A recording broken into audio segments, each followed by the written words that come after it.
హరి ఓం. అందరికి శుభోదయం. దివ్యమైన భవ్యమైన నిత్య నూతనమైన ఈ పవిత్రమైన మన లోపల ఉన్నటువంటి ఈ దేవాలయానికి అందరికీ స్వాగతం. కేరళ కాంజంగాడ్ ఆనందాశ్రమంలో భౌతిక దేహంగా ఉండి ఇప్పుడు అన్ని చోట ఉన్నటువంటి మా గురుగారి పాదార విందాలకు నా ప్రణామాలు. అలాగే మా అమ్మ నాన్నకి కూడా నా ప్రణామం. మనం ఇప్పుడు చాలా ఇంపార్టెంట్ ఒక అధ్యాయం, ఇది 14వ అధ్యాయం, పురుషోత్తమ యోగ. దీన్ని తెలుసుకునే ప్రయత్నం చేస్తున్నాము. ఇందులో ఫస్ట్ 2.5 శ్లోకంలో భగవంతుడు ఏం చెప్తున్నాడు అంటే, ఈ ప్రపంచం, ఈ సంసారం ఒక చెట్టుతో పోల్చొచ్చు. ఎందుకంటే అశ్వత్థ, సంస్కృతంలో రావి చెట్టుకి అశ్వత్థ అని పేరు. శ్వ అంటే రేపు, థ అంటే ఉండటం. రేపు ఉండటం శ్వత్థ. అశ్వత్థ అంటే దానికి విరోధంగా ఉండటం. అంటే రేపు కూడా ఉంటుందో లేదో చెప్పలేము. అంటే చాలా తాత్కాలిక, ఇది టెంపరరీ, ఇది ఏది కూడా పర్మనెంట్ కాదు. అంటే ఆ అశ్వత్థ వృక్షతో మన ప్రపంచ సంసార వృక్షాన్ని పోలిస్తాడు. ఆ తరువాత ఈ మోక్ష కావాలంటే ఏం చేయాలి, దీనికి ఉపాయం ఏంటి? భవరోగ వైద్యుడుగా శస్త్రచికిత్స చేయడానికి భగవంతుడు సిద్ధంగా ఉన్నాడు. మనం రోగిగా ఉన్నాము, కానీ శస్త్రచికిత్సకి తయారుగా లేవు. మనం దానికి ఇప్పుడు రెడీ అవ్వాలి. రెడీ అవ్వాలంటే ఏం చెయ్యాలి? ఎలాగ ఒక సర్జన్ ఏం చెప్తారు, ఒక 2 రోజు ముందే అడ్మిట్ అవ్వాలి, అంత షుగర్ బీపీ అంత కంట్రోల్లో ఉండాలి, ఆ తర్వాతనే ఆపరేషన్ చేస్తామండి అని చెప్తారు కదా. అలాగే దానికి సిద్ధంగా ఉండాలి అంటే ఉపాయం భగవంతుడు ఇక్కడ చెప్తున్నాడు. ఫస్ట్ పాయింట్ అందులో అసంగ శస్త్ర. అసంగ అంటే డిటాచ్మెంట్, ఒక వ్యామోహం ఉండకూడదు.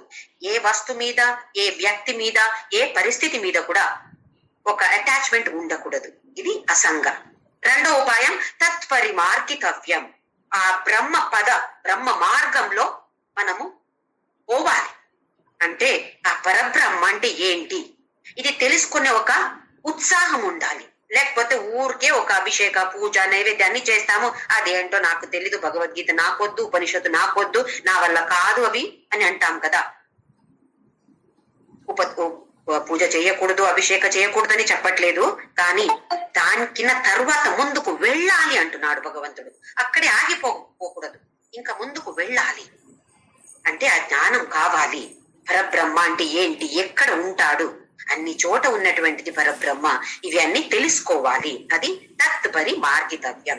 ఆ తర్వాత శరణం ప్రపత్తి, శరణాగతులుగా మనము అన్ని నీకే వదులుతాను చెప్తాము. ఒక లిప్ సర్వీస్, అన్ని నీకే వదులుతానా నేను అని అంటాం. వేరే వాళ్ళతో అన్ని వదిలేశానండి నేను, దేవుడి మీద బారబెట్టాను అంటాం.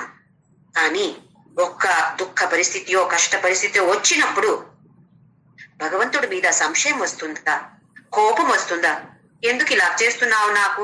ఎన్నిసారి విష్ణు సహస్రనామ పఠనం చేశాను, ఎన్నిసారి రామరామ చెప్పాను, హనుమాన్ చాలీసా ఎన్నిసారి చేశాను, ప్రదక్షిణ తిరుపతి ఎన్నిసారి వెళ్ళాను, మెట్లెక్కి వెళ్ళాను, అయితే కూడా నువ్వు నాకు ఇలా చేస్తున్నావా అని ఇలాంటి ఒక్క మనసులో మనకు ఆ భావన వచ్చింది అంటే 100% సరెండర్, శరణు పోలేదు. మనం శరణుగా వెళ్తే అస్సలు ఏ సంశయం రాదు. నాకు ఏమి వస్తే ఆ భగవంతుడు ఇచ్చే ప్రసాదం అని మనకు అలాంటి భావన రావాలి. ఇప్పుడు రాకపోతే, కష్ట పరిస్థితి దుఃఖ పరిస్థితి వస్తే ఇది గుర్తు చేసుకోవాలి. ఓహో, ఇది ఒక ఉపాయం చెప్తాడు భగవంతుడు.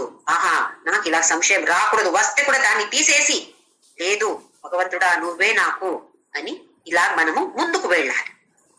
ఇంకా 4వ ఇంపార్టెంట్ పాయింట్ అంటే సద్గుణాలు. మంచి గుణాలు లేకపోతే శస్త్రచికిత్స చెయ్యను అంటున్నాడు భగవంతుడు.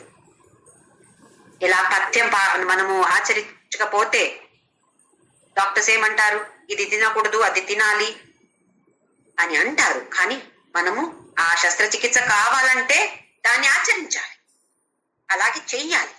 డాక్టర్స్ ఏం చెప్తారో, ఏం అడ్వైస్ ఇస్తారో అలాగే చెయ్యాలి. లేకపోతే మళ్ళీ రోగం ఎక్కువ అయిపోతుంది, అంతే, కష్టపడతాము, ఎక్కువ కష్టం అయిపోతుంది మనం.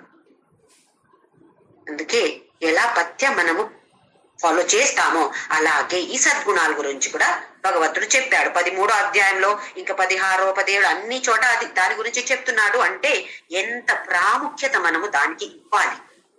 ఇది సద్గుణాలు. ఇవి 4 ఉపాయాలు. ఒకటి అసంగ అంటే డిటాచ్మెంట్, వ్యామోహం లేకపోవడం. రెండోది తత్పరి మార్గితవ్యం, ఆ బ్రహ్మచారిగా ఉండటం. బ్రహ్మచారి అంటే మన గృహస్థాశ్రమంలో ఉండడం తప్పు అని కాదు, కానీ ఆయన మీద నాకు ఇంకా ఆసక్తి, నాకు తెలుసుకోవాలి ఇంకా తెలుసుకోవాలని ఆసక్తి రావడమే తత్పరి మార్గితవ్యం. ఆ తర్వాత శరణు పోవడం. లాస్ట్ది సద్గుణాలు. దీన్ని మనము డెవలప్ చేసుకోవాలి. నాలో ఉందా లేదా అని రోజు విశ్లేషణ చేసుకోవాలి. నా మనసు ఎందుకు ఇలాగ అవుతుంది, ఎక్కడ తప్పుతున్నాను, నేను ఏ తప్పు చేస్తున్నాను, ఎక్కడ చేస్తున్నాను, ఎందుకు చేస్తున్నాను, దాన్ని ఎందుకు అని తెలుసుకొని ఆ రూట్ కాజ్ ని తీసి పడేయాలి. నెక్స్ట్ టైం ఇలా రాకూడదు, నాకు నేను తప్పు చేయకూడదు. మనం ఏం చేస్తాము, వేరే వాళ్ళు ఎవరైనా ఏమైనా తప్పు చేస్తే పెద్దగా చెప్తాము, చూడండి చేశారు అని. అదే మనం చేస్తే చెప్తామా? ఎవరికైనా వెళ్ళి నేను తప్పు చేశానండి అని చెప్తామా? లేదు కదా. ఇది మనం ఇప్పుడు టర్న్ చేసుకోవాలి. వాళ్ళ గురించి వీళ్ళ గురించి మనకు అనవసరం. నేనేం చేస్తున్నాను, నా విశ్లేషణ నేను చేసుకోవాలి, అనాలిసిస్ చెయ్యాలి, రోజు చెయ్యాలి. ఇలాగ చేస్తూ చేస్తూ మనము ముందుకు వెళ్తూ ఉన్నాము. అలాగే 7, 8, 9 శ్లోకాలు చాలా చాలా ఇంపార్టెంట్ మనకు. ఒకసారి 7, 8 చూసాము, 9 చూడలేదు, కానీ ఇప్పుడు ఇవి 3 కూడా కలిపి చూద్దాం. శ్లోక నంబర్ 7. మమైవాంశో జీవలోకే జీవభూతః సనాతనః మనఃషష్ఠానీంద్రియాణి ప్రకృతిస్థాని కర్షతి శరీరం యదవాప్నోతి యచ్చాప్యుత్క్రామతీశ్వరః గృహీత్వైతాని సంయాతి వాయుర్గంధాని వాశయాత్ శ్రోత్రం చక్షుః స్పర్శనం చ రసనం ఘ్రాణమేవ చ అధిష్ఠాయ మనశ్చాయం విషయానుపసేవతే. 7వ శ్లోకం. మమైవాంశో జీవలోకే జీవభూతః సనాతనః. ఇది చూసాము, మళ్ళీ చెప్తున్నాను నేను, ఎందుకంటే ఇది చాలా చాలా ఇంపార్టెంట్ మనకు. ఈ సనాతనమైన జీవలోక, ఈ అధ్యాయంలో భగవంతుడు ఎందులో జీవం ఉందో, ఎందులో ప్రాణం ఉందో, ప్రాణి అంటాం కదా, వాళ్ళ గురించి చెప్తున్నాడు. అంటే జడ వస్తు గురించి చెప్పట్లేదు. ఎందుకంటే మనకు అర్థం అవ్వాలంటే మనం ఈ వ్యక్తిని ఆ వ్యక్తితో వ్యవహారం చేస్తున్నాం. అయితే వాళ్ళ గురించి చెప్తే కొంచెం సులభంగా మనకు అర్థం అవ్వచ్చు అని భగవంతుడు నాకు చెప్తున్నాడు. సనాతనమైన జీవలోకంలో ఉన్నటువంటి జీవభూత, ఒక్క జీవభూత మమ ఏవ అంశ, నాదే అంశ అర్జున. ఇక్కడ అంశ అంటే ఏంటో అని ఒకసారి చెప్పాను, మళ్ళీ చూద్దాము.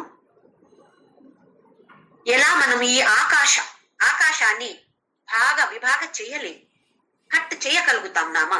ఇప్పుడు ఇక్కడ స్పేస్ ఉంది, నేను నా కంప్యూటర్ ముందు ఇక్కడ స్పేస్ ఉంది, ఆకాశం అంటాము దానికి, సంస్కృతంలో పేరు ఆకాశం.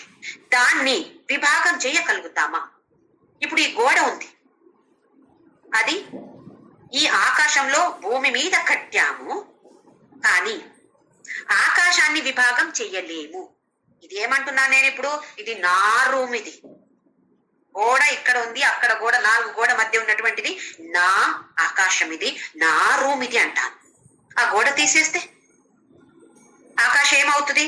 అటు సైడ్ ఉన్నటువంటి ఆకాశంతో లీనమైపోతుంది. అంటే విభాగం చెయ్యలేము. ఇది 13వ అధ్యాయంలో మనము చూసాము.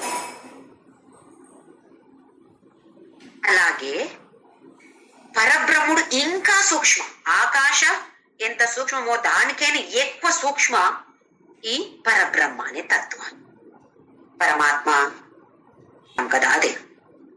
అయితే అతని దాన్ని ఏదైనా లింగంతో చెప్పొచ్చు. ఎలా విభాగం చేయగలుగుతాడు? అంశ అంటున్నాడు. అంశ అంటే భాగం కదా. ఇక్కడ అంశ అంటే నిజంగా చూస్తే భాగం అని కాదు. ఈ పరబ్రహ్మ అనేది, పురుష అనేది చేతన, ప్రకృతి అనేది అచేతన. ప్రకృతికి చేతన లేదు, పురుష అనేది చేతన. ఇది చూసాము 13వ అధ్యాయంలో మనం చూసాము. ప్రకృతి అంటే ఏంటి? మన దేహం, మన మనస్సు, మన బుద్ధి, మన ఇంద్రియాలు అన్ని ఈ ప్రకృతియే. బయట ఏమేం కనపడుతుందో అవి అన్ని ప్రకృతియే. ప్రపంచం మొత్తం ప్రకృతియే.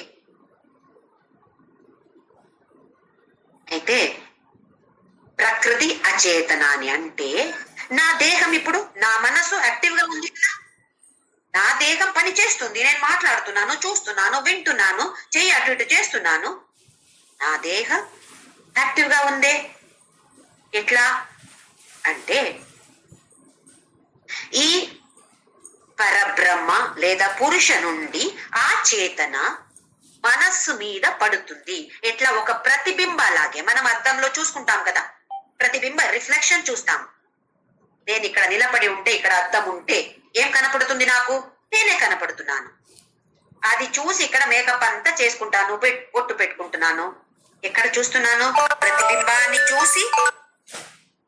ఒరిజినల్ బాడీ ఎక్కడ ఉందో అక్కడ ప్రతిబింబంలో చేస్తున్నానా మేకప్? కాదు. ఇక్కడ ఒరిజినల్ బాడీ ఎక్కడ ఉందో అక్కడ నేను మేకప్ చేసుకుంటాను. అయితే ఆ అద్దంలో ఏం కనపడుతుందో అది ప్రతిబింబ, అది నా అంశ. ఇది భగవంతుడు ఇక్కడ చెప్తున్నాడు. నా అంశ అంటే ప్రతిబింబ. ఈ పరబ్రహ్మ ప్రతిబింబ మనస్సు మీద పడుతుంది, మనస్సు నుండి దేహానికి పడుతుంది. పరబ్రహ్మ నుండి డైరెక్ట్ గా దేహానికి పడే అవకాశం లేదు. అది ఎట్లా అంటే చెప్తే, ఇప్పుడు సూర్యుడి ప్రతిబింబం ఎక్కడ చూస్తాం? మనము నీళ్లల్లో చూస్తాము. ఇప్పుడు అక్కడ పెద్ద ఒక చైర్ ఉంది, చైర్ మీద కనపడుతుందా ప్రతిబింబ? లేదు. ఎందుకు? చైర్కి ఆ గుణం లేదు. ప్రతిబింబం ఇచ్చే గుణం చైర్కి లేదు. అదే ప్రతిబింబ ఇచ్చే గుణం నీళ్లల్లో ఉంది. అలాగే ఈ మనస్సులో పరబ్రహ్మ నుండి చేతనాన్ని తీసుకునే కెపాసిటీ ఉంది. అయితే అక్కడి నుండి ప్రతిబింబ ఇక్కడ పడుతుంది. చేతన ప్రతిబింబ మనస్సు మీద పడుతుంది. దీనికి పేరు చిదాభాస.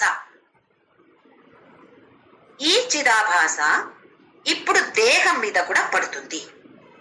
అయితే మనస్సు యాక్టివ్ గా ఉంది.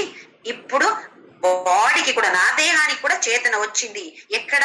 ఆ చిదాభాస నుండి ఇక్కడికి చేతన వచ్చింది. అయితే ఇది కూడా ప్రతిబింబ చేతనని, ఒరిజినల్ చేతన కాదు. ప్రతిబింబ చేతన. ఈ చేతనానికి పేరు జీవాత్మ. అర్థమవుతుంది అనుకుంటున్నాను. పరబ్రహ్మ, పురుష, పరమాత్మ అనేది చేతన. మన దేహ, మనసు, బుద్ధి, ఇంద్రియాలు ఇవి అన్ని ప్రకృతిల కింద వస్తుంది. ఇవి అన్ని జడ. చేతన లేదు, అచేతన. ఇది ఆత్మ, ఇది అనాత్మ. అయితే ఈ ఆత్మ నుండి చేతన ప్రతిబింబ పడుతుంది మనస్సు మీద, మనస్సు నుండి దేహానికి పడుతుంది. అయితే మనస్సు దేహానికి పడింది అంటే మళ్ళీ అన్ని ఇంద్రియాలు, బుద్ధి అన్ని ఇప్పుడు యాక్టివ్ అయింది. అందుకే మనము పని చేస్తున్నాం. అదే మమైవాంశో జీవలోకే జీవభూత సనాతన మన షష్ఠాని ఇంద్రియాణి ప్రకృతి స్థాని కర్షతి. ఇప్పుడు ఇంద్రియాలు, పంచేంద్రియాలు, జ్ఞానేంద్రియాల గురించి చెప్తున్నాడు. పంచేంద్రియాలు, అలాగే షష్ఠ అంటే 6వది మనస్సు. ఎక్కడ ఉంటున్నాయి? ప్రకృతి. ఇక్కడ ప్రకృతి అంటే దేహం. దేహంలో ఉండి దీన్ని ఆకర్షిస్తుంది. ఏది? ఆ జీవాత్మ. నెక్స్ట్ శ్లోకంలో చెప్తున్నాడు ఈశ్వర అంటాడు. ఇక్కడ 8వ శ్లోకంలో ఈశ్వర అంటే ఈ జీవాత్మ. పరమాత్మ ఈశ్వర కాదు, పరమేశ్వర కాదు. ఈ జీవాత్ముడికి పేరు ఇక్కడ ఈశ్వర అని ఇస్తున్నాడు. దాన్ని అన్ని ఆకర్షిస్తున్నాడు. ఏది ఆకర్షిస్తున్నాడు అంటే జీవాత్మ లేదా ఆ చిదాభాస ప్రతిబింబ చేతన ఈ మనస్సు, ఇంద్రియాలను అన్ని దేహం లోపలికి ఆకర్షణ చేస్తుంది. ఇంకా నెక్స్ట్ శ్లోక, మళ్ళీ శ్లోకానికి మళ్ళీ వద్దాము. 8వ శ్లోక శరీరం యదవాప్నోతి యచ్చాప్యుత్క్రామతీశ్వర యత్ శరీరం అవాప్నోతి. నేను ఏ శరీరాన్ని పొందానో ఉత్క్రామతి వదిలి వెళ్తాను. తెలుసు మనకిప్పుడు. పర్మనెంట్ గా ఈ దేహంలో ఉండము. ఈ దేహ అనేది ఒక అద్దెకి తీసుకున్న ఇల్లు మాత్రమే. కొన్ని రోజులు మాత్రమే ఈ దేహంలో ఉంటాము. ఆ తర్వాత వేరే ఇల్లు మనకు. మనం ఇప్పుడు ట్రాన్స్ఫర్ అయిపోతే ఎలా ఇల్లు మారుతాం కదా. లేదా ఈ ఇల్లు నాకు నచ్చట్లేదు, నీళ్లు సరిగ్గా రావట్లేదు అంటే సరే ఇంకొక ఇల్లు చూద్దాం, అక్కడికి వెళ్ళిపోతాం కదా. అలాగే ఇక్కడ దీన్ని వదిలేసి శరీరం యత్ అవాప్నోతి, ఏ శరీరాన్ని నేను పొందాను, అవాప్నోతి అంటే పొందాను, ఆ శరీరాన్ని ఉత్క్రామతి, ఉత్క్రామతి అంటే వదిలేసి వెళ్ళడం. అప్పుడేమవుతుంది? గృహీత్వైతాని సంయాతి వాయుర్గంధా నివాశయాత్. ఎలా వాయు గాలి, ఒక పువ్వు అక్కడ ఉంది, మల్లె పువ్వు ఉంది అంటే ఎక్కడో ఎంత దూరం నుండి మనకు తెలిసిపోతుంది ఎవరో పూలు పెట్టుకున్నారు. ఎట్లా? పూలు వచ్చాయి ఇక్కడికి, పువ్వు రాలేదు. ఆ వాసన, సువాసన, గంధ, దాన్ని తీసుకొని వెళ్తున్నాడు వాయుదేవ. పూల్ని తీసుకువెళ్ళట్లేదు, ఆ గంధాన్ని మాత్రమే తీసుకువెళ్తున్నాడు. అలాగే ఈ ఈశ్వరుడు, ఎవరి ఈశ్వరుడు? జీవాత్మ. ఈ జీవాత్మ చిదాభాస ఏం చేస్తుంది అంటే, ఈ పువ్వు అలాగే ఉంది, ఈ స్థూల శరీర దీన్ని తీసుకువెళ్ళట్లేదు. సూక్ష్మ శరీర, గంధ అంటే ఇక్కడ సూక్ష్మ శరీర. వాయు ఎలా ఒక పువ్వు నుండి గంధ వాసన మాత్రమే తీసుకువెళ్తున్నాడో అలాగే ఈ ఈశ్వరుడు కూడా, జీవాత్ముడు కూడా, చిదాభాస కూడా స్థూల శరీరంని వదిలేసి సూక్ష్మ శరీరాన్ని మాత్రమే తీసుకువెళ్తున్నాడు. ఎక్కడికి తీసుకువెళ్తాడు? ముందు ప్రయాణం చేస్తాడు. తీసుకొని ముందుకు ప్రయాణం ఉంది మనకు. ఎక్కడికి ప్రయాణం చేస్తున్నాము? ఇంకొక దేహ, ఇంకొక బాడీ మనకు దొరకాలి కదా. ఆ బాడీకి వెళ్ళేదాకా మనము ప్రయాణం చేస్తూ ఉంటాము. హ్యాపీ జర్నీ, హ్యాపీ జర్నీ అంటాం కదా. ట్రైన్ లో, ఫ్లైట్ లో వెళ్లే వాళ్ళకి, బస్సులో వెళ్లే వాళ్ళకి హ్యాపీ జర్నీ అంటాం కదా. అదే హ్యాపీ జర్నీ ఇక్కడ. కానీ ఎవరైనా చనిపోతే మనం ఏం చేస్తున్నాము? ఏడుస్తూ కూర్చుంటాం ఇక్కడ. ఆ ప్రయాణం చేసి ఆ జీవాత్ముడు కూడా బాగా సఫర్ అవుతున్నాడంట. అవుతుంది ఏదో ఒకటి. ఎందుకంటే ఇప్పుడు వెళ్ళేది, ప్రయాణం చేసేది ఎవరు? సూక్ష్మ శరీరం. ఏమేమి ఉన్నాయి సూక్ష్మ శరీరంలో? ఒక క్లాస్ లో మనం చూసాము, మళ్ళీ చెప్తాను. 19 భాగాలు, కాంపనెంట్స్ ఉన్నాయి. 19 కాంపనెంట్స్ ఉన్నాయి అందులో. పంచ జ్ఞానేంద్రియాలు. ఇప్పుడు జ్ఞానేంద్రియాలు, కర్మేంద్రియాలు అందరికీ తెలుసు అనుకుంటున్నాను. పంచ జ్ఞానేంద్రియాలు, పంచ కర్మేంద్రియాలు, పంచవాయు, ఆ తర్వాత మనస్సు, బుద్ధి, అహంకార, చిత్త, ఇవి 4 కలిపి దానికి పేరు అంతఃకరణ. 5 + 5 + 5 + 4 19 కాంపనెంట్స్ ఈ సూక్ష్మ శరీరంలో ఉన్నాయి. మరణ అంటే సూక్ష్మ శరీర స్థూల శరీరాన్ని వదిలేసి ప్రయాణం చేయడం, సపరేట్ అవడం. సూక్ష్మ శరీరం స్థూల శరీరం నుండి సపరేట్ అవడమే మరణం, డెత్. జన్మ అంటే అదే సూక్ష్మ శరీరం వెళ్ళి ఇంకా ఒక్క స్థూల శరీరాన్ని చేరుకుంటుంది, దానికి పేరు జన్మ. ఇప్పుడు ఈ సూక్ష్మ శరీర ముందుకు వెళ్తూ ఉంది, బయటకు వచ్చేసింది, మరణం అయింది. అక్కడ బయటకు వచ్చేసింది, ఉత్క్రామతి అయింది, బయటికి వెళ్ళాలి. ఎన్ని రోజులు, ఎన్ని సంవత్సరాలు ప్రయాణం చేయాలి? తెలీదు. ఎందుకు తెలీదు? ఎలాంటి వాసనలున్నాయో, ఎన్ని వాసనలున్నాయో. మనం మోసుకొని వచ్చాం కదా, పెద్ద సూట్ కేసు మోసుకొని వచ్చాము, ఇంకా ఇక్కడ యాడ్ చేశాము. దేనికి వచ్చాము? దాన్ని, ఆ సూట్ కేసుని, వాసనాన్ని ఖాళీ చేయడానికి వచ్చాము. కానీ ఇంకా ఎక్కువ మోసుకొని వెళ్తున్నాము ఇక్కడి నుండి. అది పుణ్యం ఉండొచ్చు, పాపం ఉండొచ్చు. ఇవన్నీ ఎక్కువ చేసుకొని ఇంకా బరువు మోసుకొని వెళ్తున్నాము. అక్కడ ఇంకొక దేహంలో వెళ్ళి మళ్ళీ అక్కడ ఏడుస్తూ ఉంటాము. పుణ్యకార్యం చేస్తే మంచి ఫలాలు ఉంటాయి, పాపకార్యం చేస్తే చెడ్డ ఫలం ఉంటుంది. ఎలాంటి దేహం మనకు నెక్స్ట్ జన్మ దొరుకుతుంది అంటే దీన్ని బట్టి. మంచి కార్యం చేసి ఉంటే, పుణ్యం ఎక్కువ ఉంటే మంచి పేరెంట్స్, మంచి వాతావరణం. వాతావరణం ఎలా ఉంటుంది అంటే ఈ అధ్యాత్మ పథంలో ముందుకు వెళ్ళడానికి సహాయం చేసి అలాంటి ఒక వాతావరణం సృష్టి అవుతుంది. లేదా అక్కడ పుట్టుతాము. పాప కార్యం ఎక్కువ చేశామనుకోండి, అయితే ఒకటి మూఢయోని అంటే ప్రాణిగా పుట్టొచ్చు, ఏదైనా ప్రాణిగా పుట్టొచ్చు, లేదా ఒక చెట్టు కూడా అవ్వచ్చు, ఒక జడ వస్తువు కూడా అవ్వచ్చు. మనం ఈ అధ్యాయంలో జడ వస్తువు గురించి భగవంతుడు మాట్లాడట్లేదు, అందుకే అది దాని సైడ్ లో పెట్టేద్దాం.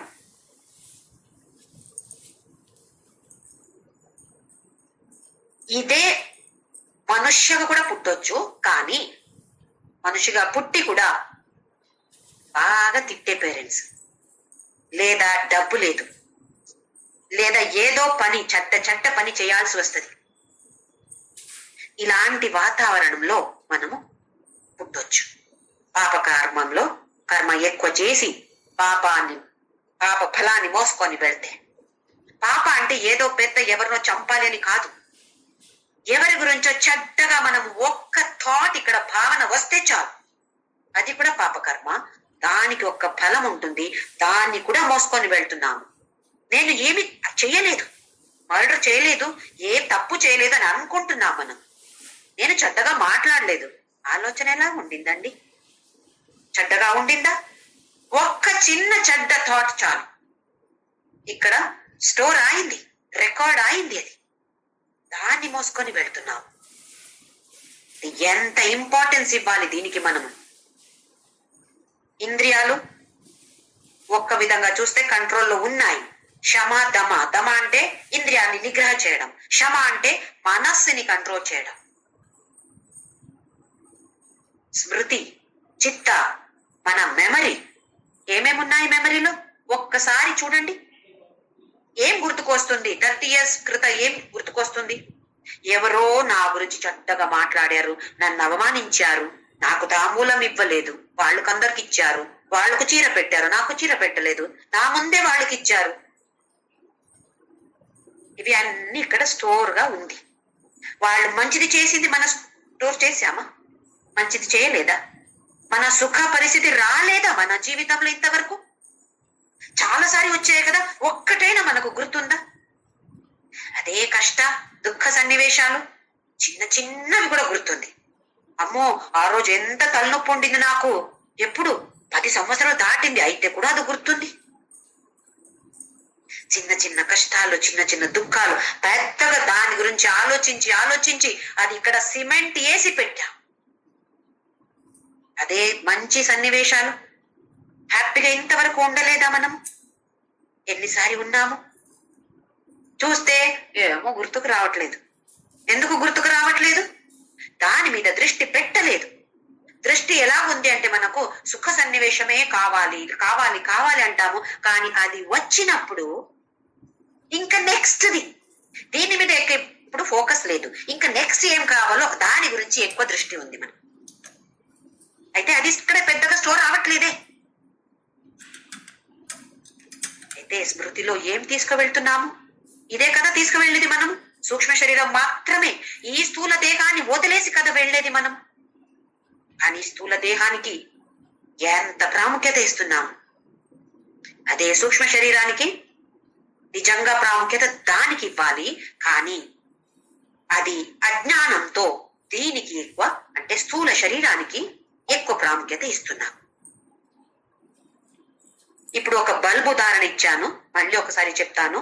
ఒక బల్బ్ మనము స్విచ్ ఆన్ చేస్తే అక్కడ బల్బ్ వెలుగుతుంది. ఆ బల్బ్ వెలుగుతుంది, మనకు ప్రకాశం కనపడుతుంది.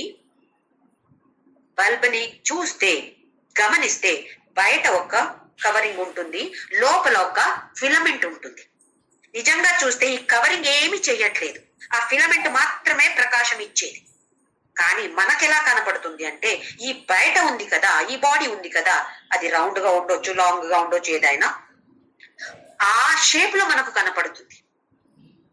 మనం ఏం అనుకుంటున్నామో, ఓ ఇది బల్బ్ ఇలా ఉంది అని. ఇప్పుడు ఆ ఫిలమెంట్ పాడైతే స్విచ్ ఆన్ చేస్తే కరెంట్ ప్రవహిస్తుంది అక్కడ, కానీ ఫిలమెంట్ పని చేయట్లేదు. మరి ఇది దేనికి? మనకు దాన్ని పడేసేయాలి, వేరే కొత్తగా తీసుకురావాలి. అలాగే ఈ బాడీ బల్బ్ రౌండ్ గా ఉంది కదా, అది ఉండినట్టు ఆ ఫిలమెంట్ అంటే మన సూక్ష్మ శరీర, విద్యుత్ శక్తి అంటే ఇక్కడ పరబ్రహ్మ. చనిపోయినప్పుడు సూక్ష్మ శరీర దీన్ని వదిలేసి వెళ్ళింది, స్థూల శరీరాన్ని వదిలేసి సూక్ష్మ శరీరం వెళ్ళిపోతుంది. సూక్ష్మ శరీరంలో ఏముంది? మనస్సు సూక్ష్మ శరీరంలో ఉంది. అయితే మనస్సు ఈ దేహం నుండి, భౌతిక దేహం నుండి బయటకు వెళ్ళింది. మనస్సు ద్వారా కూడా మనస్సు ద్వారా ఈ ప్రతిబింబ ఇక్కడ పడింది, అందుకే ఈ దేహ యాక్టివ్ అయింది. ఇప్పుడు మనస్సు ఉందా అక్కడ? మనస్సు అక్కడ లేదు, మనస్సు బయటకు వెళ్ళింది. ఆ చిదాభాస లేదు. ఆ చిదాభాస లేనప్పుడు దేహానికి కూడా చేతన దొరకట్లేదు. పరబ్రహ్మ ఉన్నాడు. ఒక్క శవంలో కూడా పరబ్రహ్మ అక్కడే ఉన్నాడు, ఎక్కడ పోలేదు. ఎందుకంటే పరబ్రహ్మ అంటే సర్వవ్యాపి. అయితే శవంలో లేడా? ఆ డెడ్ బాడీలో కూడా పరబ్రహ్మ ఉన్నాడు. కానీ ఆ ప్రతిబింబ ఎక్కడ పడుతుంది? మనస్సు మీద పడి ఆ తరువాత దేహానికి పడుతుంది. ఇప్పుడు మనస్సు ఈ దేహాన్ని వదిలేసి వెళ్ళిపోయింది, అందుకే ఈ దేహానికి కూడా చేతన లేదు. అందుకే ఎలా ఉంటుంది డెడ్ బాడీ? అన్ని ఉన్నాయి, కళ్ళున్నాయి, చెవులున్నాయి, అన్ని ఉన్నాయి, కానీ ఏవి పని చెయ్యవు. ఎందుకంటే సూక్ష్మ శరీరం అక్కడ లేదు. చల్లగా ఉంటుంది, హార్డ్ గా ఉంటుంది బాడీ. ఎందుకు? చేతన లేదు. పరబ్రహ్మ లేదు అని కాదు, పరబ్రహ్మ ఉన్నాడు. ఇది చాలా జాగ్రత్తగా తెలుసుకోవాలి. పరబ్రహ్మ ఎక్కడ వెళ్ళలేడు, అక్కడే ఉన్నాడు. ఎందుకంటే సర్వవ్యాపి. ఎలా ఆకాశం ఉందో అలాగే పరబ్రహ్మ ఇంకా సూక్ష్మం. ఏది వెళ్ళింది? సూక్ష్మ శరీరం మాత్రమే వెళ్ళింది. అందుకే స్థూల శరీర ఇప్పుడు మనకు పనికి రాదు. దాన్ని నాశం చెయ్యాల్సిందే, లేకపోతే గబ్బు వాసన వస్తుంది. ఈ సూక్ష్మ శరీరానికి మనం ఎంత ప్రాముఖ్యత ఇవ్వాలి. ఇప్పుడు ఇంకా నెక్స్ట్ శ్లోకంలో భగవంతుడు ఏం చెప్తున్నారంటే, శ్రోత్రం చక్షు స్పర్శనం చ రసనం ఘ్రాణమేవ చ. ఇవి అన్ని మళ్ళీ జ్ఞానేంద్రియాలు. చెవులు, చక్షు కళ్ళు, స్పర్శనం అంటే మన స్కిన్, రసనం అంటే నాలిక, ఘ్రాణం ముక్కు. ఇవన్నీ అధిష్టాయ మనశ్చాయం విషయానుపసేవతే. ఈ సూక్ష్మ శరీరంలో అన్ని ఉన్నాయి, జ్ఞానేంద్రియాలు ఉన్నాయి. ఇంకా ఒక్క దేహానికి వెళ్ళి అధిష్టాయ మనశ్చాయం, మనస్సు కూడా ఇంకా ఒక్క దేహానికి వెళ్ళిపోతుంది. అక్కడ ఉండి విషయాన్ ఉపసేవతే. ఇప్పుడు అక్కడ కూర్చొని మళ్ళీ అన్ని భోగాలు, అన్ని సేవన చేస్తుంది. ఇప్పుడు ఇంకొక బాడీకి వెళ్లే ముందు ప్రయాణం చేస్తున్నాము. ఎన్ని రోజులు, ఎన్ని సంవత్సరాలు తెలీదు. ఎప్పుడు మళ్ళీ పునర్జన్మ ఉంటుందో చెప్పలేము. ఎందుకంటే మనకు తెలీదు కదా, ఏమేం వాసన ఇక్కడ మోసుకొని వెళ్తున్నామో మనకు తెలీదు, ఎవరికి తెలీదు. ఎన్ని సంవత్సరాలు చేస్తామో ప్రయాణం తెలీదు, ఎన్ని రోజో, ఎన్ని నెలలో, ఎన్ని సంవత్సరాలు తెలీదు. అందుకే మన సనాతన ధర్మంలో మనం శ్రాద్ధ కర్మ చేసినప్పుడు 3 పిండాలు వేస్తాము. నాన్నగారికి, నాన్నగారు అంటే తాత, మళ్ళీ తాతగారి నాన్నగారు. వాళ్ళు ఎక్కడైనా పునర్జన్మ ఇంకా కాలేదు అంటే పితృలోకంలో ఉంటారు. ఆ పితృలోకంలో ఉన్నటువంటి ఈ వాళ్ళందరికీ, ముగ్గురికి నేను ఆహారం ఇస్తున్నాను. మనకు 1 సంవత్సరం అంటే ఆ పితృలోకంలో 1 రోజంట. పుట్టి ఉంటే వాళ్ళు తీసుకోరు, పుట్టకపోతే వాళ్ళకి ఆకలిగా ఉంటుంది. ఎందుకంటే సూక్ష్మ శరీరం ఉంది, సూక్ష్మ శరీరం తీసుకొని వెళ్ళారు కదా. అందుకే ఆ ఒక పిండ ప్రదాన చేసే ఒక చాలా మంచి పద్ధతి మన సనాతన ధర్మ, మన శాస్త్రంలో చెప్పారు. ఇప్పుడు ప్రయాణం చేసి మళ్ళీ ఇక్కడ భగవంతుడు మనుష్య జన్మ గురించి చెప్తున్నాడు. మనిషిగా పుట్టాము అనుకోండి. వెళ్లే ముందు సూక్ష్మ శరీరం వెళ్లే ముందు జ్ఞానేంద్రియాలు అన్ని ప్యాక్ చేసి తీసుకువెళ్తుంది. ఎవరు తీసుకువెళ్ళడం? ఇది జీవాత్మ సూక్ష్మ శరీరంతో వెళ్తున్నాడు. ప్రయాణం చేసి ఏ కర్మ ఫలం నేను తీసుకువెళ్ళానో దానికి కరెక్ట్ గా ఆ వాతావరణం దొరుకుతుంది, ఆ పేరెంట్స్ దొరుకుతారు, అలాంటి బాడీ దొరుకుతుంది. ప్యాక్ చేసినప్పుడు ట్రాన్స్ఫర్ అయి వెళ్లే వాళ్ళకి తెలుసు ప్యాక్ చేసినప్పుడు ఎంత కేర్ఫుల్ గా ఉండాలి. కిచెన్ ఐటమ్స్ ఒక్క పెద్ద బాక్సులు పెట్టి పైన పెద్దగా రాయాలి కిచెన్ ఐటమ్స్. అలాగే బెడ్రూమ్ ఐటమ్స్, బాత్రూమ్ ఐటమ్స్ అని వేరే వేరే బాక్స్ లో పెడతాం. ఎందుకు? అక్కడ వెళ్ళి మళ్ళీ సెట్ అవ్వడానికి టైం పడుతుంది కదా. అప్పుడు అన్ని ఒక బాక్స్ లో వేస్తే అక్కడ వెళ్ళి ఇదేంటి కిచెన్ ఐటమ్ ఎక్కడ ఉంది, బెడ్రూమ్ ఐటమ్ ఎక్కడ ఉంది అని వెతకాల్సి వస్తుంది. అందుకే ఇలా కరెక్ట్ గా చేసి పెడితే ఈ బాక్స్ కిచెన్ ఐటమ్ బాక్స్ అంతా కిచెన్ కి తీసుకువెళ్ళి పెట్టడం, బెడ్రూమ్ బాక్స్ అంతా బెడ్రూమ్ కి తీసుకువెళ్ళి అక్కడ అది మాత్రమే ఓపెన్ చేయడం. ఇలా చేస్తాము. అలాగే మనకి ఇప్పుడు ఈ బాడీ నుండి ఇంకొక బాడీకి ట్రాన్స్ఫర్ అయింది. అక్కడ వెళ్ళి ఏం చేస్తున్నాము? మనం తీసుకువెళ్ళాము కదా పెద్ద బ్యాగులు, దాన్ని ఇప్పుడు అక్కడ ఓపెన్ చేస్తున్నాము. పిల్లలు పుట్టినప్పుడు బ్యాగ్స్ అన్ని ఓపెన్ అవుతాయి. చూడటానికి చిన్న పిల్లలు ఏమీ తెలీదు, కానీ పోయిన కృత జన్మం నుండి అదే సూక్ష్మ శరీరం పట్టుకొని వెళ్ళింది కదా ఆ పిల్ల. అన్ని బ్యాగ్ ఒకేసారి ఓపెన్ చేయగలుగుతామా? ట్రాన్స్ఫర్ అయ్యి ఇప్పుడు ఇల్లు మారితే ఒకేసారి చేయగలుగుతామా? లేదు. ఒక్కొక్క రోజు ఒక్కొక్క బాక్స్ ఓపెన్ చేసి అక్కడక్కడ సెట్ చేస్తూ వెళ్తాము. ఒక వారమో ఒక నెలమో మనకు కరెక్ట్ గా సెట్ అవడానికి టైం పడుతుంది. అలాగే పుట్టిన పిల్లలకి కూడా ఈ సూక్ష్మ శరీర ఇప్పుడు సూక్ష్మ శరీర అంటే అక్కడ జ్ఞానేంద్రియ ఉంది, గోలక కాదు, చూసే శక్తి, దానికి కదా పేరు సూక్ష్మ అని. అయితే చూసే శక్తి ఈ కళ్ళు అనే గోలకలో వచ్చి కూర్చుంటుంది. కిచెన్ ఐటమ్స్ బాక్స్ ని కిచెన్ లోనే పెడతాము, బెడ్రూమ్ ఐటమ్ బాక్స్ ని బెడ్రూమ్ లో పెడతాము. అలాగే ఈ సూక్ష్మ శరీరంలో ఉన్నటువంటి ఈ చూసే శక్తి దాన్ని కళ్ళు అనే గోలకంలో పెడతాడు జీవాత్ముడు. వినేది చెవులు, అలాగే ఆ పంచ జ్ఞానేంద్రియాలు కూడా కరెక్ట్ ప్లేస్ కి వెళ్ళి కూర్చుంటుంది. అలాగే అధిష్టాయం మనశ్చాయం, మనస్సు ఎక్కడ కూర్చుంటుంది? హృదయంలో వచ్చి కూర్చుంటుంది ఆ మనస్సు. ఏ మనస్సు? పాత జన్మం నుండి తీసుకొచ్చాం కదా ఒక మనస్సు, అదే మనస్సు ఇప్పుడు ఇక్కడ వెళ్ళి ఆ హృదయంలో, కొత్త దేహం మాత్రమే కొత్తది. సూక్ష్మ శరీరం ఏమి చేంజ్ కాలేదు. చనిపోయినప్పుడు ఏ సూక్ష్మ శరీరం ఉండిందో అదే సూక్ష్మ శరీరం ఇప్పుడు కొత్త దేహంలో మళ్ళీ బిజినెస్ స్టార్ట్ అవుతుంది. కొత్త బిజినెస్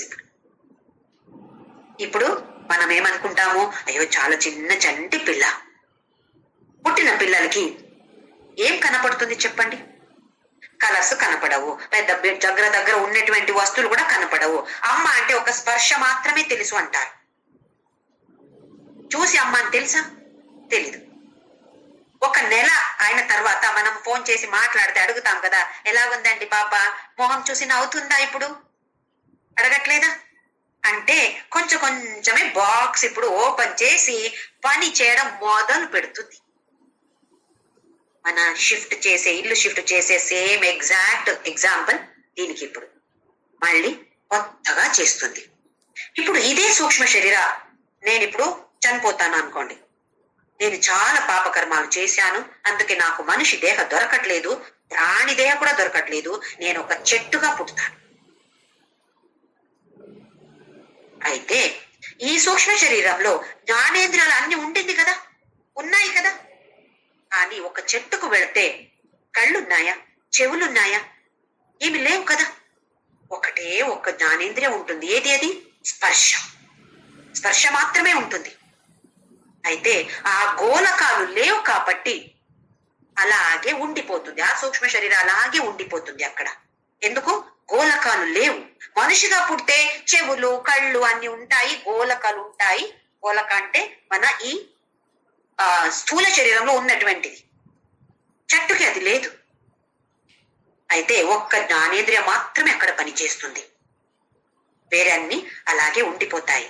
కానీ మన సైంటిస్ట్ ఏం ప్రూవ్ చేశారు అంటే, ఒక చెట్టుకి వెళ్ళి చాలా ప్రేమిస్తే, ఆ చెట్టుని ప్రేమిస్తే వెళ్ళి దగ్గర మంచిగా ఆ చెట్టుతో మాట్లాడితే, 10 రోజులు ఇలా మాట్లాడితే 11వ రోజు మనం వెళ్ళినప్పుడు ఆ చెట్టు ఇలాగే మన దగ్గరకు వచ్చే ప్రయత్నం చేస్తుందంట. అంటే ఏం అర్థం దానికి? మనస్సు ఉంది, చెట్టుకు కూడా మనస్సు ఉంది. ఎందుకు? సూక్ష్మ శరీరంలో మనసు తీసుకొని వెళ్ళాను నేను. అయితే ఎలా పని చేస్తుంది ఈ సూక్ష్మ శరీరం గమనించాలి. ఇక్కడ దీనికి ప్రాముఖ్యత ఇస్తున్నామా? ఏ ప్రాముఖ్యత ఇవ్వట్లేదు. మనం స్థూల శరీరానికి మాత్రమే ప్రాముఖ్యత ఇస్తున్నాము. ఈ స్థూల శరీరాన్ని కొన్ని రోజులు మాత్రమే ఉంటున్నాము. దాన్ని వదిలేసి వెళ్ళాల్సిందే ఒక్క రోజు. వెళ్ళేది మనము సూక్ష్మ శరీరంతో మాత్రమే. అయితే దానికి చాలా చాలా ఇంపార్టెన్స్, ప్రాముఖ్యత మనమందరూ ఇవ్వాలి. జ్ఞానేంద్రియాలు ఏం వినాలి, ఏం చూడాలి, ఇవన్నీ కంట్రోల్కు చేసి తీసుకురావాలి. మనస్సు, కర్మేంద్రియాలు, స్మృతి, అహంకారం ఏమేం తీసుకువెళ్తున్నాము? 19 కాంపనెంట్స్ ఉన్నాయి సూక్ష్మ శరీరంలో. దాన్ని మాత్రమే తీసుకువెళ్తున్నాము. దానికి ఎంత ప్రాముఖ్యత ఇవ్వగలుగుతామో అందరూ కూడా ఇద్దాం. నెక్స్ట్ శ్లోకం నంబర్ 10. ఉత్క్రామంతం స్థితం వాపి పుంజానం వా గుణాన్వితం విమూఢానాను పశ్యంతి జ్ఞాన చక్షుషః. ఉత్క్రామంతం అంటే వదిలి వెళ్ళడం, స్థితం ఉండటం, వాపి భుంజానం అన్ని అనుభవించడం, గుణాన్వితం అన్ని గుణాలతో ఉన్నాయి. ఏ గుణాలు? సత్వ, రజ, తమ. ఇది 14వ అధ్యాయంలో మనము చూసాం. ఇప్పుడు భగవంతుడు ఏమంటున్నాడు అంటే, విమూఢ నా పశ్యంతి జ్ఞాన చక్షుషః. ఈ బయట వెళ్ళేది ఎవరు అర్జున? అక్కడ ఉండేది ఎవరు? అన్ని భోగించేది ఎవరు? ఇది నేను అర్జున. కానీ విమూఢ అంటే మూర్ఖులకి ఇది నా అనుపశ్యంతి, వాళ్ళకి తెలియట్లేదు. పశ్యంతి జ్ఞాన చక్షుషః. ఎవరికి ఈ జ్ఞానం ఉందో, ఎవరికి తెలివి ఉందో వాళ్ళు మాత్రమే చూస్తారంటే చూడటం అని కాదు, తెలుసుకుంటారు. లేకపోతే నేను అని అంటాం కదా, ఎవరిది నేను? నువ్వు అంటున్నావు కదా అర్జున, నేను యుద్ధం చేస్తాను చెయ్యను అంటున్నావు కదా అర్జున. ఎవరు అర్జున నువ్వు? నేనది అంటున్నాడు. నెక్స్ట్ శ్లోకం నంబర్ 11. యతంతో యోగినశ్చైనం పశ్యంత్యాత్మన్యవస్థితం యతంతోప్యకృతాత్మానో నైనం పశ్యంత్యచేతసః. మళ్ళీ అలాగే అర్థం వచ్చి ఇంకొక శ్లోకం. యతంతః యోగినః, యోగిలు ప్రయత్నం చేస్తారు. యతంతః మనం కూడా ప్రయత్నం చేస్తున్నాము. ఏం ప్రయత్నం చేస్తున్నాము? ఏదో సాధనలు చేస్తున్నాము కదా, రామరామ చెప్తున్నాము, లేదా నాకు ఈ గుణాలు కావాలి, ఆ గుణాలు ఉండకూడదు అని ప్రయత్నం చేస్తున్నాం మనమందరూ కూడా. ఈ సాధన పథంలో ఏ సాధన చేస్తే కూడా అది యతంతః, ప్రయత్నం చేసినట్టే. ఏదో చిన్న ప్రయత్నం ఉండొచ్చు, కానీ అది ప్రయత్నమే. మనకంతే కెపాసిటీ, ఎంత కెపాసిటీ నాకుందో నేను చేస్తాను అని ఆ నిర్ధారంతో మనం ముందుకు వెళ్ళాలి. పశ్యంతి ఆత్మని అవస్థితం. ఇక్కడ ఆత్మ అంటే బాడీ, మైండ్, ఇంటెలెక్ట్ కాంప్లెక్స్. అంటే ఈ దేహ, మనసు, బుద్ధి అనే ఒక ఉపకరణ, ఒక యంత్రం ఇందులో ఉంది. ఇది ఒక యంత్రం, మెషిన్ మాత్రమే. యోగిలు ఏం చూస్తున్నారు? నన్ను ఈ దేహంలో, ఈ యంత్రంలో నన్ను చూస్తున్నారు. యతంతోపి అకృతాత్మానః నా ఏనం పశ్యంతి అచేతసః. అచేతస అంటే ఎవరికి బుద్ధి లేదో, అకృతాత్మన. మనము కర్మయోగ చేస్తే ఏమవుతుంది? మనస్సు పరిశుద్ధం అవుతుంది. ఉపాసన యోగ చేస్తే ఏమవుతుంది? ఏకాగ్రత వస్తుంది. సత్సంగ శ్రవణ చేస్తే ఏమవుతుంది? అజ్ఞాన నివృత్తి నాశం, అజ్ఞాన నాశం అయిపోతుంది. అలాగే మనన చేస్తాం. శ్రవణ చేసి ఏం శ్రవణ చేశామో, ఏం విన్నామో దాన్ని మనన చేస్తాం. మనన చేసినప్పుడు ఏమేం సంశయాలు ఉన్నాయో అవి అన్ని నివారణమై. అలాగే లాస్ట్ది మనము నిధిధ్యాసన. నిధిధ్యాసన చేసినప్పుడు వాసనలు ఏమేం మోసుకొని వచ్చామో అన్ని జీరో అయిపోతుంది. ఇదే కదా మనకు కావాలి.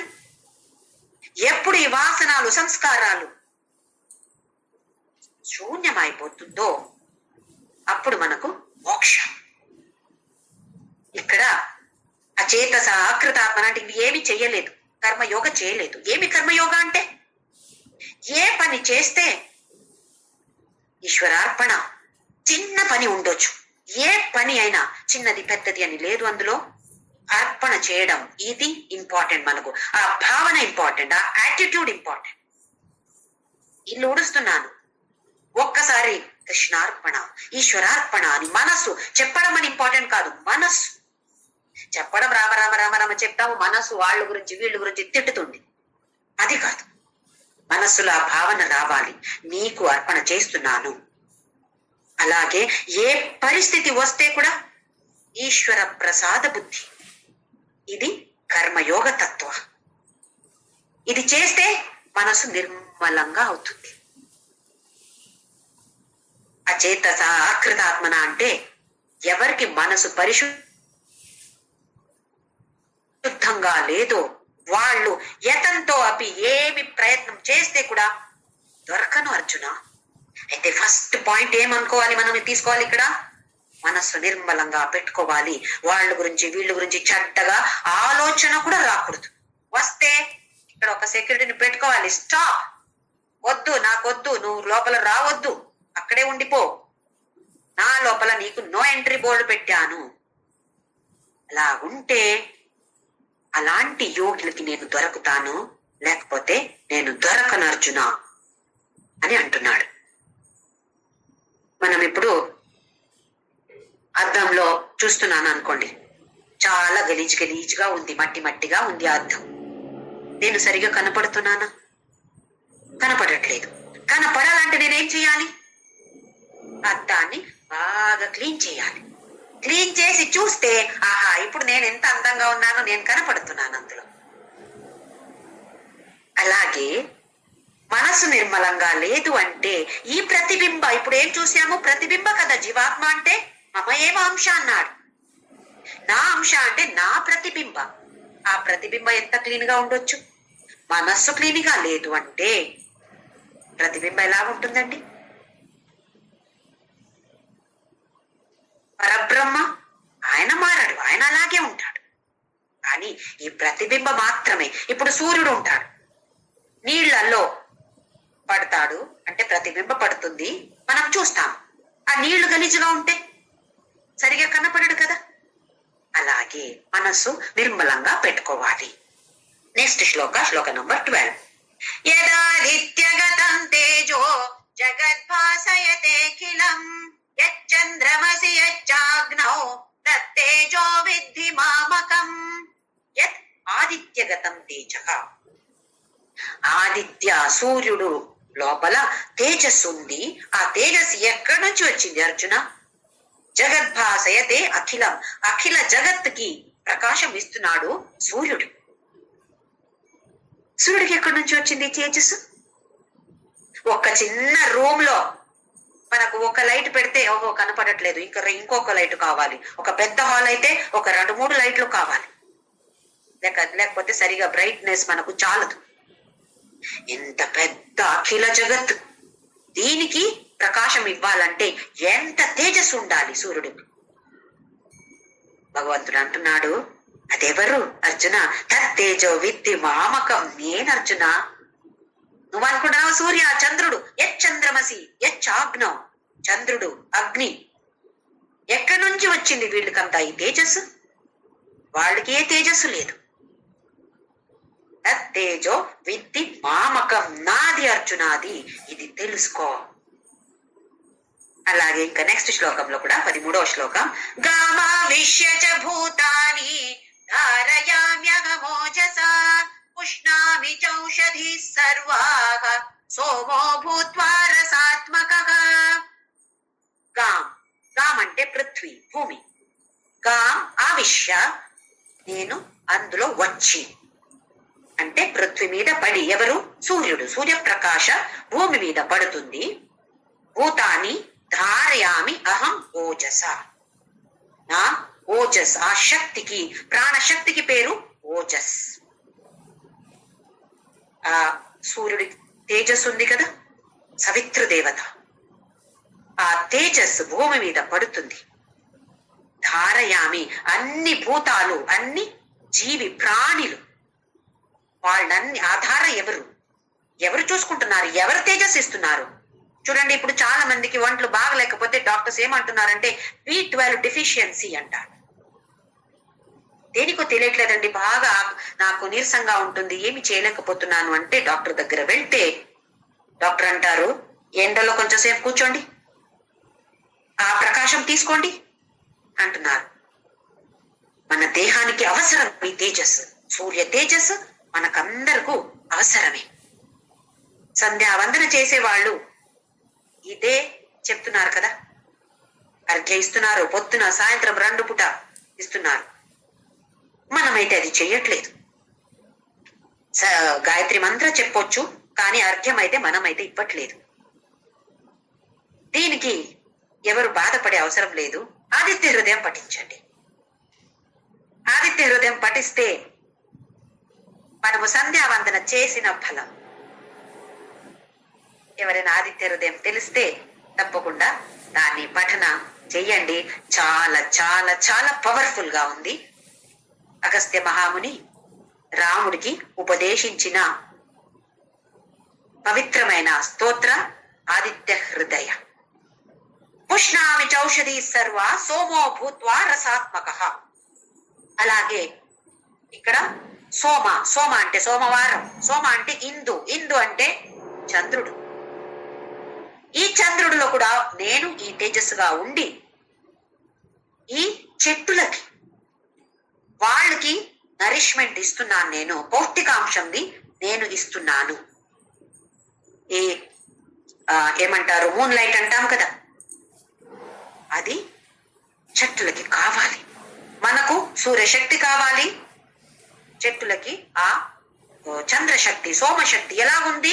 రసాత్మక, ఒక రసం రూపంలో నేను ఉండి ఈ చెట్టులకు అంత నేను పౌష్టికాంశం నేను ఇస్తున్నాను. దాన్ని చేసేది ఎవరు?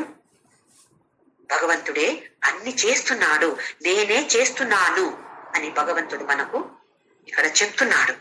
అర్జునుడికి చెప్తున్నాడు అంటే మనకు చెప్పినట్టే కదా. దేహో దేవాలయ ప్రోక్తో. ఏదైనా పూజ స్టార్ట్ చేసే ముందు ఒక శ్లోకం వస్తుంది, దేహో దేవాలయ ప్రోక్తో, అంటే దేహమే దేవాలయాన్ని చెప్తుంది. అందుకే కదా మనం స్టార్ట్ చేసినప్పుడు దివ్యమైన భవ్యమైన మన లోపల ఉన్నటువంటి ఈ దేవాలయానికి అని అంటున్నాం.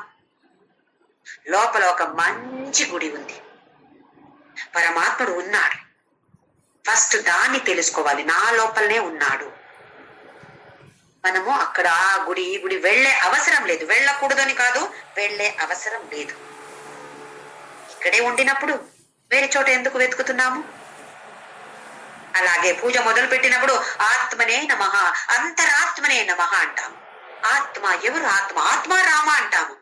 ఆత్మ రామ ఆనంద రమణ, ఆనందంగా ఉన్నటువంటి ఆత్మారామ, లోపల ఉన్నటువంటి ఆత్మ ఇది.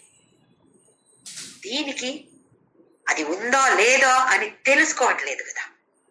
ఎక్కడో బయట ఎక్కడో ఉన్నాడు, గుడిలో ఉన్నాడు భగవంతుడు, తిరుపతిలో ఉంటాడు, కైలాసంలో ఉంటాడు, వైకుంఠంలో ఉంటాడు. మన లోపల కూడా ఉన్నాడు. మన లోపల ఉన్నాడు అంటే వేరే వాళ్ళ లోపల లేడా? అయితే వేరే వాళ్ళ గురించి చెడ్డగా ఎలాగ ఆలోచించగలుగుతాం? మనము వాళ్ళ గురించి ఆలోచిస్తే, చెడ్డగా ఆలోచిస్తే, ఆ వాళ్ళు లోపల ఉన్న పరబ్రహ్మ గురించి కదా మనం చెడ్డగా ఆలోచించడం. ఆలోచించి ఎలాంటి కర్మాల్ని మోసుకొని వెళ్తున్నాం మనము, ఇది గమనించాలి. ఇంకా నెక్స్ట్ ఇంపార్టెంట్ శ్లోక నంబర్ 14. అహం వైశ్వానరో భూత్వా ప్రాణినాం దేహమాశ్రితః ప్రాణాపాన సమాయుక్తః పచామ్యన్నం చతుర్విధం అహం వైశ్వానరో భూత్వా. ఇప్పుడు ఇక్కడ అగ్ని గురించి మాట్లాడాడు. నేనే అగ్ని, తేజస్ అని అన్నాడు. ఇప్పుడు అగ్ని కూడా రెండు విధంగా ఉన్నాయి. ఒకటి బాహ్య అగ్ని, ఇంకొకటి అంతరగ్ని. లోపల ఒక అగ్ని ఉంది, దానికి పేరు వైశ్వానర. జఠరాగ్ని అని పేరుంది. పొట్ట లోపల ఒక అగ్ని ఉంది. ఆ అగ్ని ఉంది కాబట్టి మనం ఏం ఆహారం తింటున్నామో అది అక్కడ మళ్ళీ వండుతుంది. వంట చేసి ఇది ప్రోటీన్, ఇది మినరల్, ఇది విటమిన్స్, అవి అన్ని సపరేట్ చేసి అక్కడ బాడీకి అంతా పంపిస్తుంది. ఒక పెద్ద ఫ్యాక్టరీ ఉంది లోపల. ఏం చేస్తుంది? వంట చేస్తుంది, కుకింగ్. ఎవరు చేస్తున్నారు? వైశ్వానర అగ్ని. లోపల ఉన్నటువంటి జఠర అగ్ని. ఒక మన స్టవ్ ఉండినట్టే అని అనుకోండి. ఇప్పుడు స్టవ్ ఆన్ చేస్తాము. ఎప్పుడు స్టవ్ ఆన్ చేస్తాము? ఏదో ఒక గిన్నెలో ఏదో పెట్టి దాని మీద పెట్టి తర్వాత మనము ఆన్ చేస్తాము. అలాగే ఎప్పుడు మనం తినడం మొదలు పెడతామో ఫస్ట్ వెళ్ళంగానే ఇక్కడ ఆటోమేటిక్ గా అగ్ని ఆన్ అవుతుంది. మనం సపరేట్ గా ఏ స్విచ్ ఆన్ చేసే అవసరం లేదు. ఎప్పుడు మొదలు పెడతామో అప్పుడు లోపల జఠరాగ్ని ఆన్ అవుతుంది. వైశ్వానర అహం వైశ్వానరో భూత్వా ప్రాణినా దేహమాశ్రితః. ప్రాణి అంటే ప్రాణ ఉన్నటువంటిది ప్రాణి, జడ వస్తు కాదు.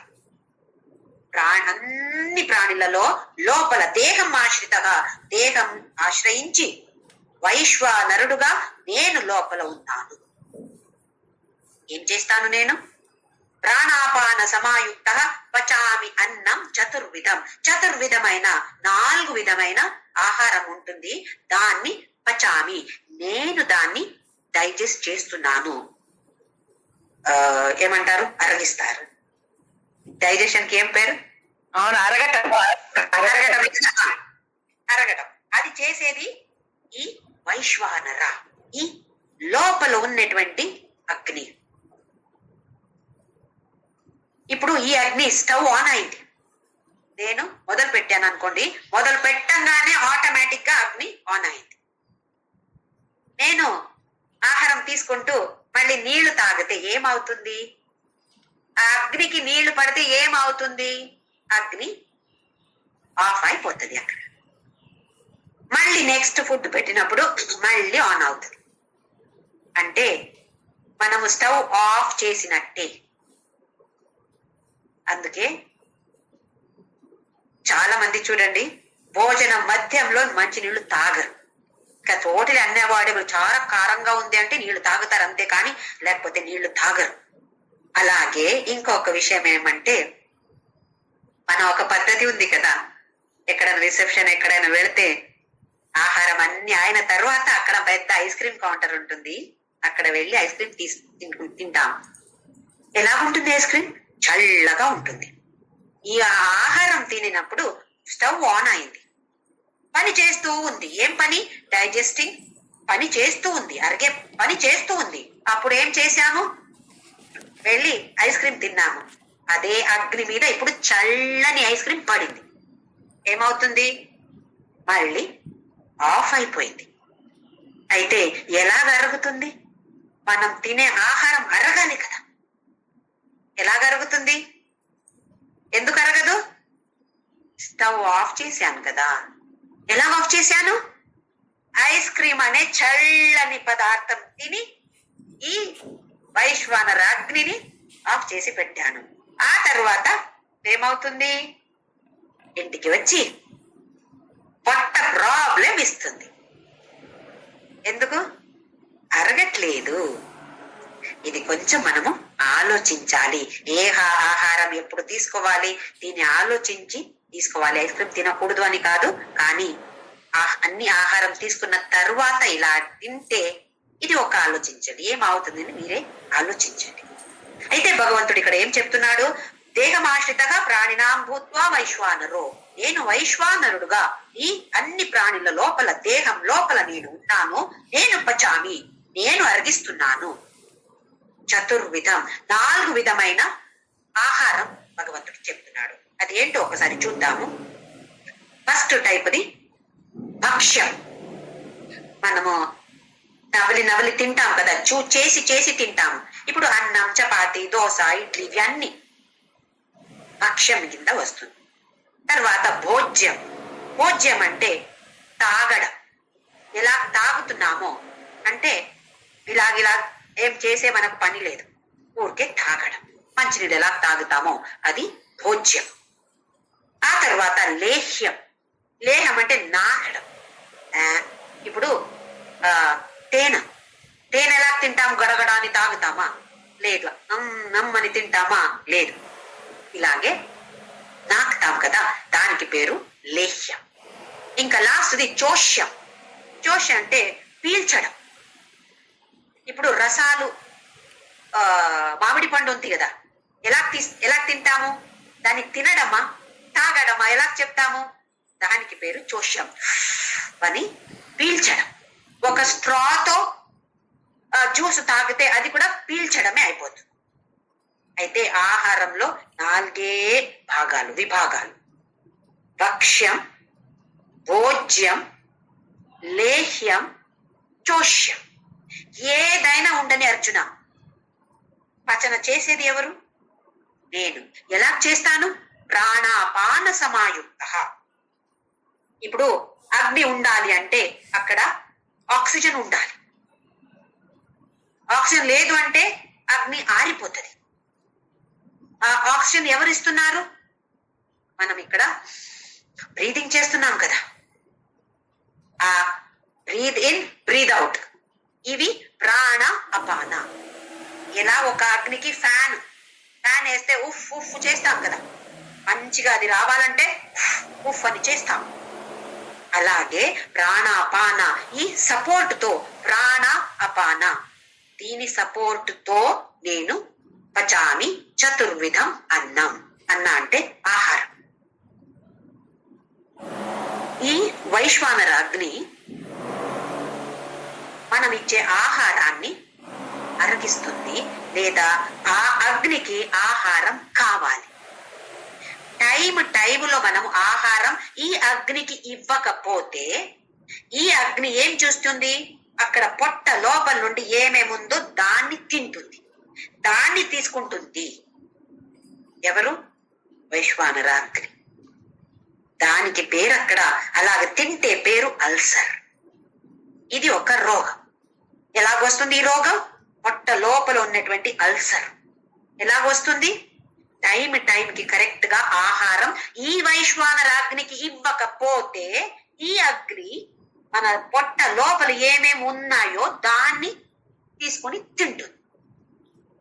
దీనికి పేరు అల్సర్. ఇంకా ఈ ఆపోషణ తీసుకుంటారు చూడండి. ఆహారం తీసుకునే ముందు ఆపోషణ తీసుకొని ప్రాణాయ స్వాహ, అపానాయ స్వాహ అంటారు. కొంచెం తీసుకొని నోట్లో పెట్టుకుంటారు. ఫస్ట్ ప్రాణాయ స్వాహ అని చెప్తే దాన్ని టేస్ట్ చేయకూడదంట, ఊరికే మింగాలి. ఎందుకు? అది ఫస్ట్ నైవేద్యం వైశ్వానర. ఎవరి వైశ్వానర? పరబ్రహ్మ. ఆయనకి పోవాలి, ఆ తర్వాతనే మనము టేస్ట్ చేయొచ్చు. ఎందుకు ఇంపార్టెంట్ అంటే మనము ఆహారం తీసుకునే ముందు ఈ శ్లోకాన్ని అందరూ బైహార్ట్ చేసి ఇది చెప్పిన తర్వాతనే తినాలి. రామకృష్ణ ఆశ్రమం ఎక్కడ చూడండి, రామకృష్ణ ఆశ్రమ వరల్డ్ వైడ్ వాళ్ళు ఈ ఫుల్ చాప్టరే, చాలా ఆశ్రమంలో ఈ ఫుల్ చాప్టరే చదువుతారు, లేదా ఇది ఒక్క శ్లోకమైనా చెప్పి తర్వాతనే తింటారు. ఎందుకంటే మన దృష్టి ఆ వైశ్వానర అగ్ని మీద వెళ్ళాలి. ఇది ఒక యజ్ఞం. అగ్నికి మనము పెడుతున్నామంటే ఒక యజ్ఞం చేస్తున్నాము. 4వ అధ్యాయంలో యజ్ఞాత్వ అది చూసాము. ఇవన్నీ చేసేది కర్మ, తినేది కూడా ఒక యజ్ఞ. చూడండి ఎంత శ్రేష్టమైనది మన సనాతన ధర్మం. ఒక తినే పని కూడా అత్యంత పవిత్రమైనది. నా కోసం నేను తినట్లేదు, నా రుచి కోసం నేను తినట్లేదు, కానీ వైశ్వానరుడు ఉన్నాడు, నా లోపల ఉన్నాడు. ఈ అగ్ని కోసం నేను తింటున్నాను, ఒక యజ్ఞం చేస్తున్నాను నేను. కానీ ఈ భావన ఉందా మనకు? టీవీ నడుస్తూ ఉంటుంది, అక్కడ ఏదో ఒక్క సీరియల్ నడుస్తుంది, అత్త కోడలు అక్కడ ఫైటింగ్ చేస్తున్నారు, దాన్ని చూసి ఎంజాయ్ చేసుకొని నేను తింటున్నాను. పడుతుందా అది? రోగాలు రావా మనకు? ఇలాంటి ఒక భావనతో మనము తింటే ఎలాగ ఆరోగ్యంగా ఉండగలుగుతామండి మనం? న్యూస్ ఛానల్ చూస్తూ చూస్తూ చూస్తూ తింటాం. ఏముంటుంది దాంట్లో? అక్కడ వాళ్ళని రేప్ చేశారు, మణిపూర్ లో నోడుగా లేడీస్ ని తీసుకువెళ్లారు, ప్రొసెషన్ తీసుకువెళ్లారు, ఇంకా వీళ్ళని చంపారు, అక్కడ యాక్సిడెంట్, ఇలాంటిది. అయ్యో అయ్యో అయ్యో అని తింటున్నాం. దీని గురించి మనం ఆలోచించాలి. చిన్న పిల్లలు కూడా చూడండి, కార్టూన్ చూస్తూ చూస్తూ చూస్తూ తింటారు. కార్టూన్ అయినా పర్లేదు చూస్తే, చూడకూడదు కానీ అదైనా పర్లేదు. మనం ఎలాంటిది చూస్తున్నాం? చాలా చాలా దీనికి ప్రాముఖ్యత ఇవ్వాలి. అందరూ కూడా దీన్ని కంఠపాఠం చేసి తినే ముందు ఒక్కసారి అయినా, రోజుకు ఒక్కసారి అయినా, తినే ముందు పొద్దున తింటాం, మధ్యాహ్నం తింటాం, సాయంత్రం తింటాం, రాత్రి తింటాం, ఒక్కసారి అయినా దీన్ని చెప్పిన తర్వాతనే తినాలి. అన్నిసారి చెప్పి తర్వాత తింటే చాలా మంచిది. లేదంటే ఒక్కసారైనా, ఏదో గట్టిగా చెప్పాలని ఏమీ లేదు. అందరి ముందు కూర్చొని అహం వైశ్వానరో భూత్వా అని చెప్పే అవసరం లేదు. వాళ్ళకి వీళ్ళకి చెప్పే అవసరం లేదు. నేను చెప్తున్న తర్వాతనే తింటానండి, అది కూడా అవసరం లేదు. ఆ పెద్ద అహంకారం అవసరం లేదు. మనస్సులో చెప్పి ఒక్క మంచి భావనతో కృష్ణార్పణ, ఈశ్వరార్పణ, వైశ్వానర అర్పణ, ఈ ఒక్క భావన మన మనసులో మనము తీసుకురావాలి. ఫస్ట్ లో రాదు అది. కొంచెం ప్రాక్టీస్ చేసి చేసి చేసి నీళ్లు తాగండి. నీళ్లు తాగినప్పుడు ఒక్కసారి వైశ్వానరా నీకు పెడుతున్నాను, నాకు కాదు నీకు, నువ్వు ఉన్నావు నా లోపల, నీకు ఇస్తున్నాను నేను. ఇలాంటి ఒక్క భావన ఎందుకు ప్రయత్నం చేయకూడదు? ప్రయత్నం చేసేదే కదా సాధన. యతంతో యోగినశ్చైనం పశ్యంత్యాత్మన్యవస్థితం అన్నాడు. అయితే అందరూ కూడా మన ప్రయత్నం మనం చేద్దాం. దానితో నామస్మరణ తింటూ తింటూ చాలా మంది టీవీ చూడడం, టీవీ ఆన్ చేయట్లేదు, కానీ వాళ్ళ గురించి వీళ్ళ గురించి మళ్ళీ అవాచ్య శబ్దం. నేనేం చెప్పట్లేదు, కానీ అక్కడ ఉన్నారు కదా వాళ్ళు చెప్తున్నారు, దాన్ని వింటున్నాను, దాని మీద నా గమనం ఉంది అంటే అది కూడా తప్పు. ఎవరెవరు మాట్లాడుతున్నారో వాళ్ళతో చెప్పొచ్చు, దయచేసి భోజనం చేసే టైంలో మాట్లాడకండి. కొందరు పెద్దవాళ్ళు ఉండొచ్చు, చెప్పలేకపోతున్నాము, ఒకసారి చెప్తాము, ఆ తర్వాత చెప్తే వాళ్ళు కూడా నచ్చదు, నువ్వేంటి నాకు చెప్తున్నావు అంటారు. సరే వదిలేసేయండి, ఉండని, అది వాళ్ళ కర్మం. కానీ మనము దానికి ఏ ప్రాముఖ్యత ఇవ్వకూడదు. వాళ్ళు చెప్తూ ఉంటే కూడా మన లోపల మనసు రామ రామ రామ రామ రామ రామ చెప్తూ ఉండాలి. ఇది ప్రయత్నం చేద్దామా అందరు కూడా? నామస్మరణతో అన్ని ప్రయత్నం తప్పకుండా అందరు కూడా చేద్దాం. ఓం శ్రీరామ్ జయ